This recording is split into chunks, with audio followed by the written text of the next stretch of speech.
So what is the current status of law, Bitcoin, cryptocurrency in India? India has a very good chance of becoming a global leader in this sphere. What are some of the things which you think should be done either by media or by people like us? The government came with the 30% capital gains tax and 1% TDS. Right.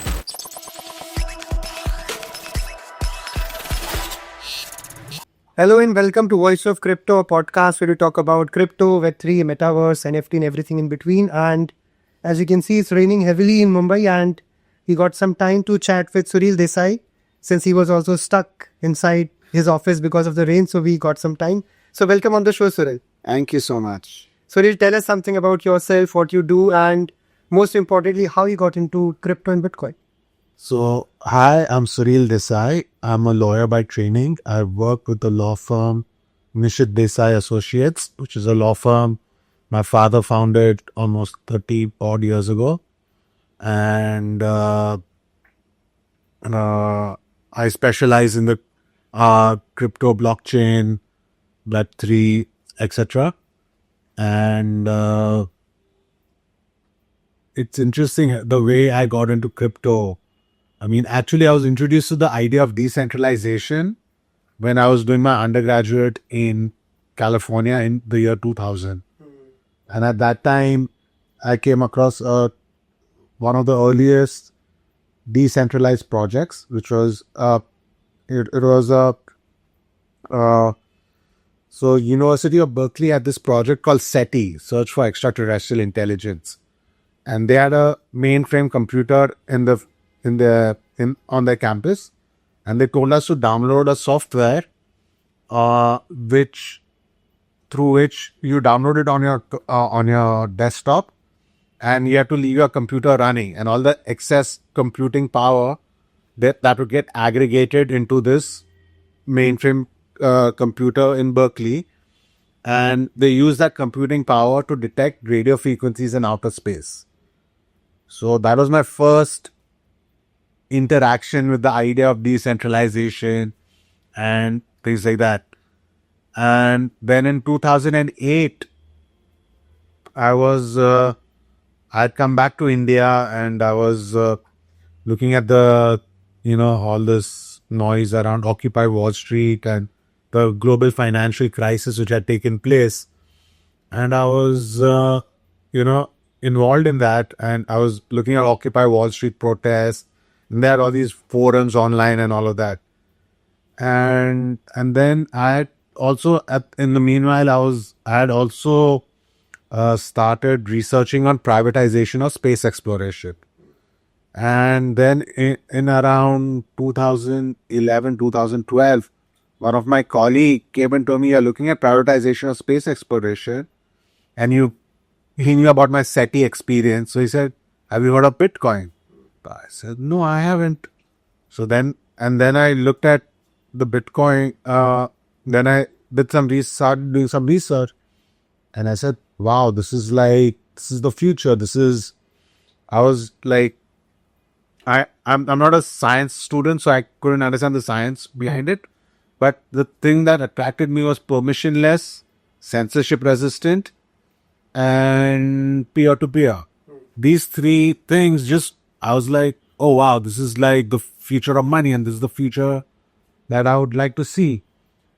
And then in 2013, I went for a Bitcoin conference in Bangalore.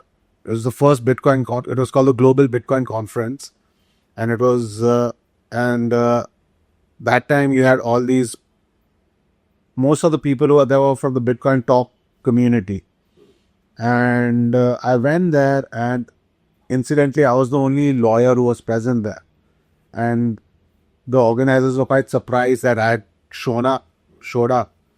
And then I became good friends with them. And then I told them that, like my father had already been orange billed by me back in those days. And I told him that my father already understands, we have a law firm and we are looking into Bitcoins and all of that. So he was quite excited. And and at that time, around that time, there was this raid on all the Bitcoin operators of that time. I mean, they're basically students, right? I mean, engineering students, young kids. And they were taken in for questioning by the ED because there were some transactions which had happened on the dark web and that come across it. And so then they asked us, what can we do? So, can you help us connect with the government? Can you connect us to the uh, help us, explain Bitcoin to the government? And we said that if we do that, we can do that. We were willing to do that, but y'all are right now in a crisis mode. Correct. So we said that if we ask the government to form a committee, if we ask them to look into it, they'll form a committee and then come up with some proposals. That would take 6, 7, 8, 9, 10 months. And in the meanwhile, your businesses would be stopped. So we said, let's do one thing. Let's take the bull by its horn.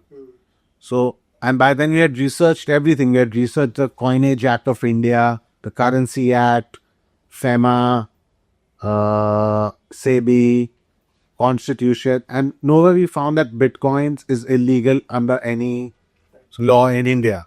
And we were clear of that. Was this year? 2013. Okay. And we were quite confident that, we can take up stance in favor of Bitcoin. And so we called a press conference. And in the press conference, we had people from CNBC, Z News, Economic Times, Business Standard, all the who's who of, because they constantly keep on contacting us, right? So we called them, and then we had invited the Bitcoin, I'd say the community, right? Okay. That'd be the right word. Because That's correct. Yeah. and we called them, and they came and explained the technology to the press. And at the end of the conference, we had my father, Nishit Desai, come and tell the press that Bitcoins are not illegal per se, according to our research. And we are a research-based law firm, and we even have a research center, and we do a lot of reports and things like that. And the newspaper spot the headline. They said Bitcoin's not illegal per se, says Nishit Desai. And it was carried out in all the major publications, all the news channels carried it and all of that. And within 2 days of that, the Bitcoin exchange, within 2-3 days of that, the Bitcoin exchanges of that, they were back up and running. And that was the first instance when you say, when you were convinced that this technology is a very powerful technology, and it's like a knife, right? Knife, you can murder someone with it, and you can cut vegetables with it. It's a dual use technology, like all technologies. And we were convinced about it. And once we gave this opinion, but we said that ordinary people should be careful because it's a very new technology. It's very volatile. It's, you don't put too much money, or don't put money that you can't afford to lose. Correct. Correct.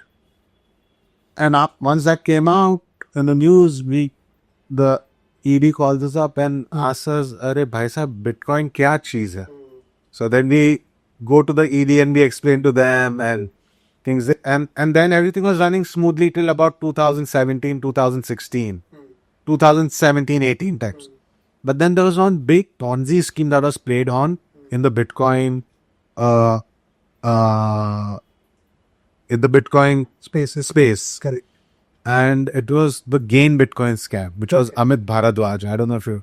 Okay. Yeah. It was a big Ponzi scheme, and it had a lot of, things. And because of that, RBI in 2018 told the banks not to provide banking services to crypto exchanges. Okay. So because of that, all these crypto exchanges couldn't even pay their employees their salaries because of banking ban. And we were like, for us, it was a very logical step to get involved in that, And so then in May of 2018, we filed a writ petition in the court. And there were a couple of other petitions, but ours was the main one. And then Supreme Court said that we'll hear all of these together in the Supreme Court. And then after that, it took about 2 years for the hearing. Okay. And it lasted over a period of 2 years. And then in March 2020, March 4th, which I personally call as a Bitcoin Liberation Day of India. Okay. Because that was the day the Supreme Court came out with its 180-page judgment saying that why Bitcoins cannot be banned, they can only be regulated. That's what the Supreme Court's judgment was. And that was a big victory for the Bitcoin industry and the community and all of that. But unfortunately, it didn't get too much press coverage because literally a week after that was the COVID. It was just the beginning of COVID. Okay. And the price of Bitcoin at that time was around $3,000-$4,000. And by the end of the same year, it was somewhere in the 60s, right? Correct. And that has been my story, like I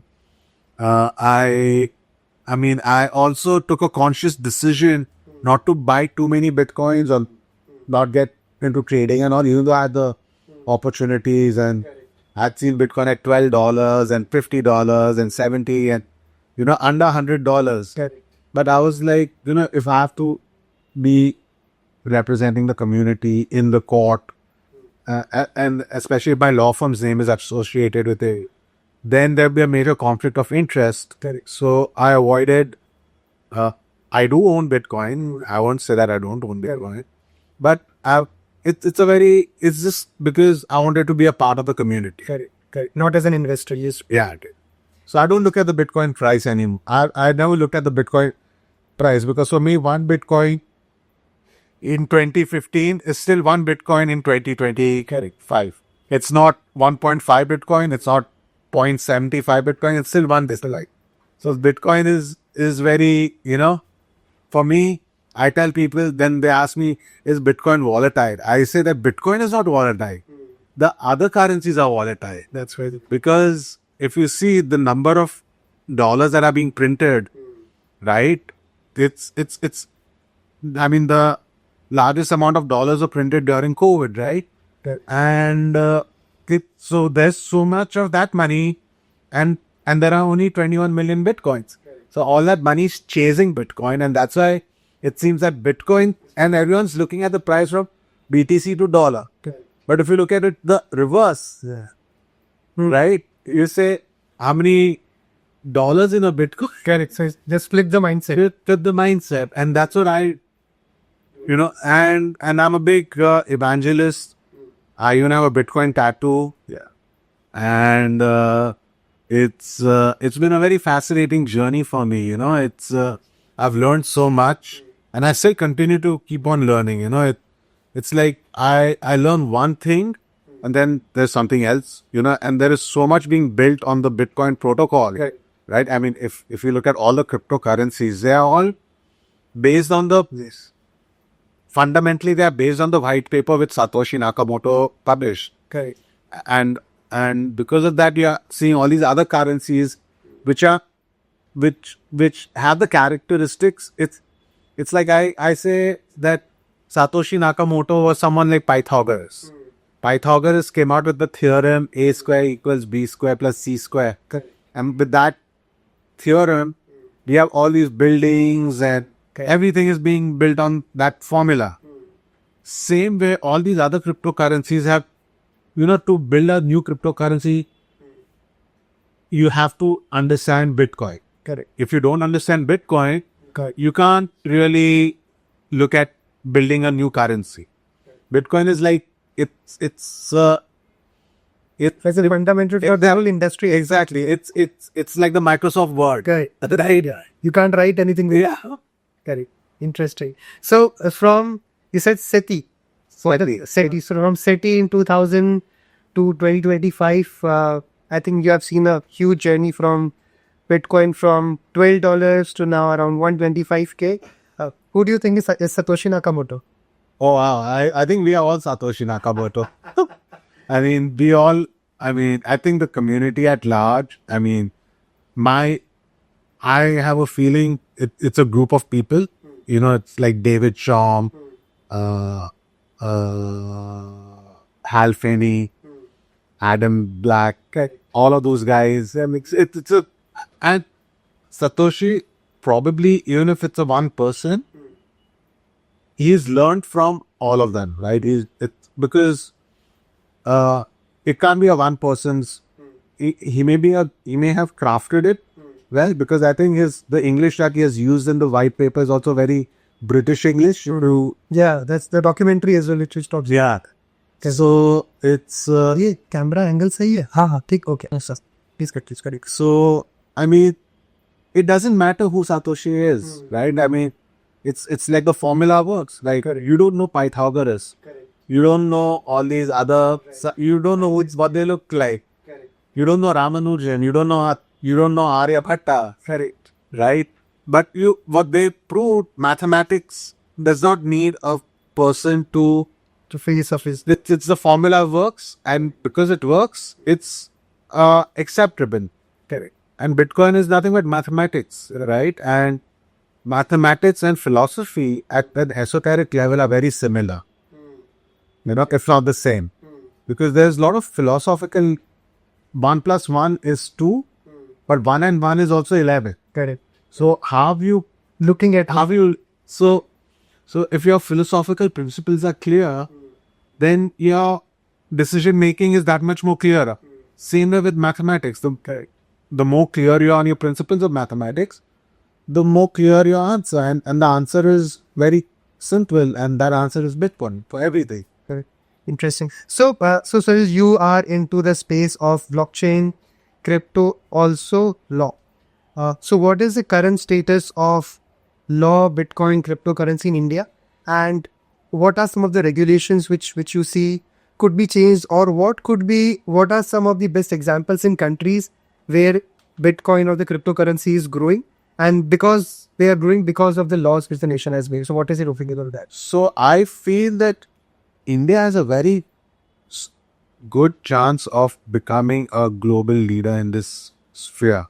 Because we have some of the best programmers in the world, some of the best developers in the world, one of the best IT infrastructure. Some of the best IT companies come from India.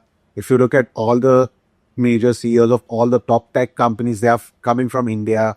IIT has and BITS and all of them have really shown that India has a very strong tech sector. And Bitcoin just is another area where India can really leapfrog if they come up with the right regulations. And one of my asks is that reduce the crypto tax and let the, give it a free hand like you gave Infosys and Wipros of the world in the 90s. There was no regulation for IT companies that high. And if you look at the Indian IT sector, why has it blossomed? Because inherently, the people in the IT sector in India, they preserved the source code. Why did India become a software, such a powerful sector, and China did not? Because in China, intellectual property was not well preserved. Correct. But in India, even though we didn't have the IP regime in the 80s, but we still preserved the integrity. We didn't violate the laws of intellectual property. So I think if India could do that, now is the time for India to really, and I feel US is obviously leading this area with Donald Trump Correct. and his whole army of people and David Days and all of that. And I feel that if India takes a positive stance towards Bitcoin and cryptocurrency, we can be a $35 trillion economy. Wow. Within no time. Because if you look at the rate at which the adoption of crypto is happening, we can be a $35 trillion economy very easily. We don't have to wait. And I think the only reason why the government is so hesitant towards crypto, and it's understandable because they're afraid that, because the Indian rupee is still not fully convertible. We still have capital controls, and so if crypto comes in, then they would probably have to open up the entire economy. Okay. And if that happens, there'll be a lot of inflow, but the outflow will be even greater. So I think they're scared of that part. And if we explain to if the community comes together and explains to the government I'm sure they will understand and they will appreciate that, there are people who want to live in India and do Bitcoin. Correct. So, and do crypto and do Web3 and all of that, right? So, it's important that we make a good representation to the DAO. We make a good business case out of it. We make a good political case out of it. Because end of the day, I mean, if you look at what Pakistan has done, Yeah, correct. right? Pakistan, everyone knows it's going through a tough time, and then they just Much correct. Yeah. they flipped, right? And now suddenly Pakistan, I mean, all this while you're hearing bad news about Pakistan, but suddenly you're hearing all these positive, good PR and good news out of Pakistan coming. And I think it would be a shame if Pakistan takes a lead over India in this field. I mean, I don't have anything against Pakistan. I mean, they're really nice people and all, but that said, we have a competitiveness between each other, and it can be a healthy competition, right? Right. I mean, I'd even sometime back I'd written just in my diary that we should create a crypto cricket cinema corridor between India and Pakistan. What's that? So basically, it's a corridor we use. I mean, I want to use crypto to build alliances, right? And so these three things connect India, right? Crypto, Correct. cinema. So Indians love Pakistani serials, Yeah. and Pakistanis love Indian movies, Correct. Correct. and then Cricket cricket is everywhere. that both nations love it. Amazing. So using cryptocurrency, we can really build a world which is peaceful, forgiving, and I realize that all these wars and all, they're all for resources, right? And now we have this shared resource which we can collaborate and be constructive about it, Okay. and we can have a beautiful world. Correct. So you talked about US leading the charge currently, the policies which they have been changing, and I think more. So what I feel is what in fact we are talking about is how is the mass awareness come about Bitcoin, about crypto, is when people start disconnecting Bitcoin, crypto, and blockchain, because the moment you say crypto, everybody thinks of, I think you said about some scam for the Vardavad scam. I think everybody is about it. So so you, again, why I'm asking this question too is because you come one from a lawyer point of perspective and also from a community perspective. What are some of the things which you think should be done either by media or by people like us to create a positive awareness about crypto, blockchain, and Bitcoin? I mean, the first thing is that we need to tell the Indians at large in India that the Supreme Court of India has come out with this judgment. People are still not aware of it. There needs to be an awareness around that. That's the number one thing. Once people are aware that the Supreme Court, and this is the first of its kind judgment anywhere in the world. Okay. So it's in 2020, right? So, and the Supreme Court has very eloquently described, like if you read the first few pages of the judgment, you will think that the judgment is coming against Bitcoin. But then suddenly there's a Changes. Correct. it's like a climax, right? Okay. It's I mean, and then when it came out, everyone was jubilant, everyone was happy, but then the government came with the 30% capital gains tax and 1% TDS, Correct. which completely filled the entire ecosystem. And now, even if you keep the 30% tax, but at least allow us to set it off. Don't treat it like gambling, because right now they're pairing it with gambling. Okay. It's a sin tax, right? Okay. It's called sin tax. It's like a sin tax. Okay. All right. So it's on gambling and lottery and all that.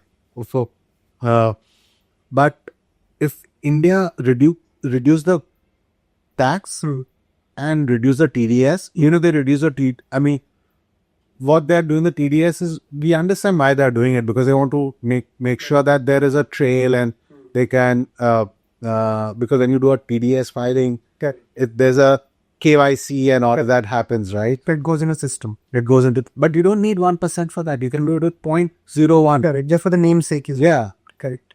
And if India, India can be a leader in this, like we have the best talent and we are losing on the talent because of this severe bad treatment to crypto. Understood.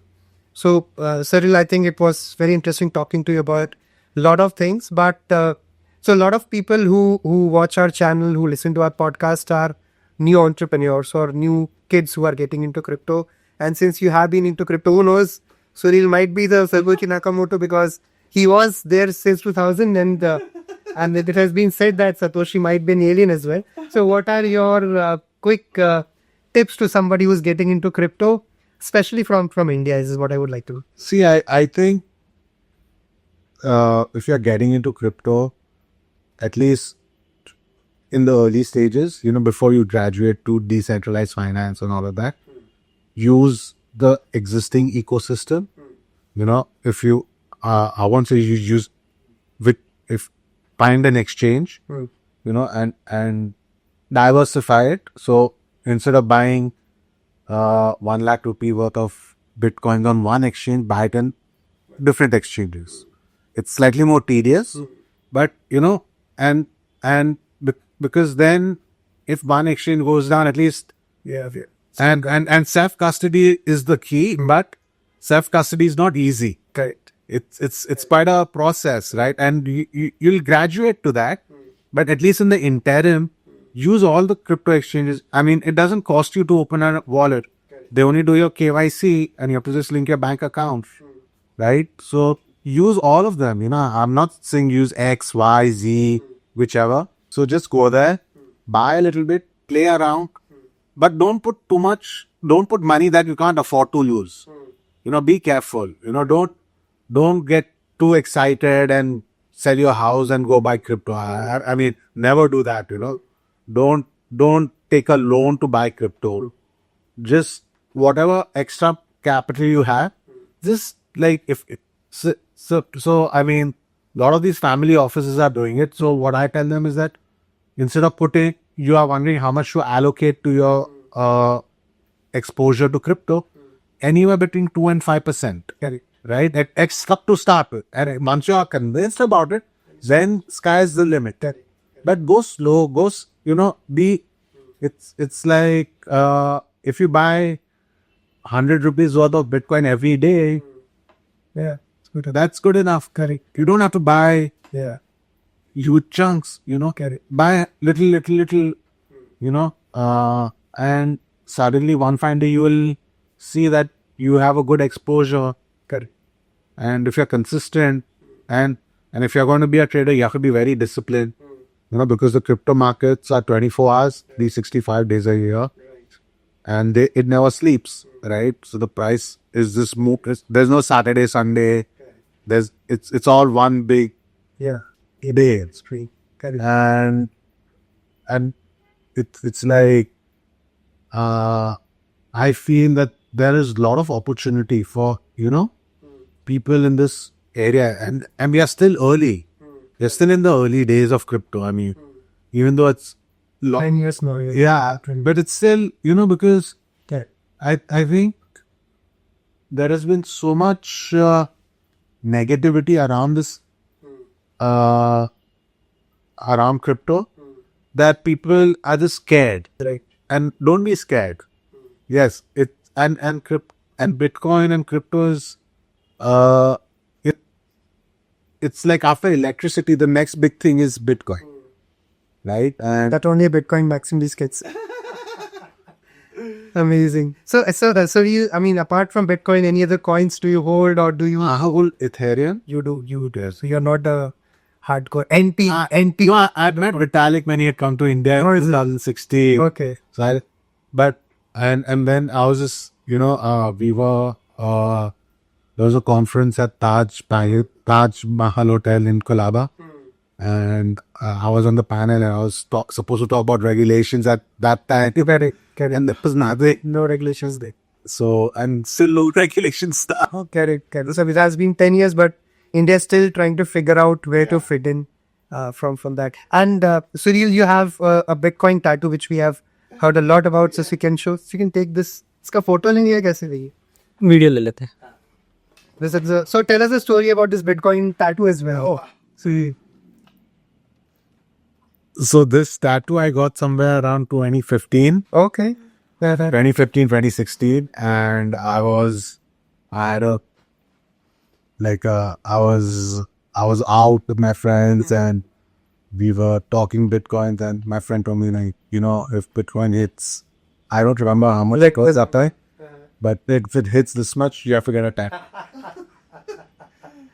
So amazing. So this is thank you very much Sureel, for coming on this podcast and sharing your interesting stories. And as I said, this was a very important podcast because I wanted to understand from a law as well as somebody who was a part of community in Bitcoin. So thank you very much and wish you all the best. And I hope the whole ecosystem in India changes very soon. I think you'll be leading the charge here. Oh, thank you. Thank you very much. Thank you.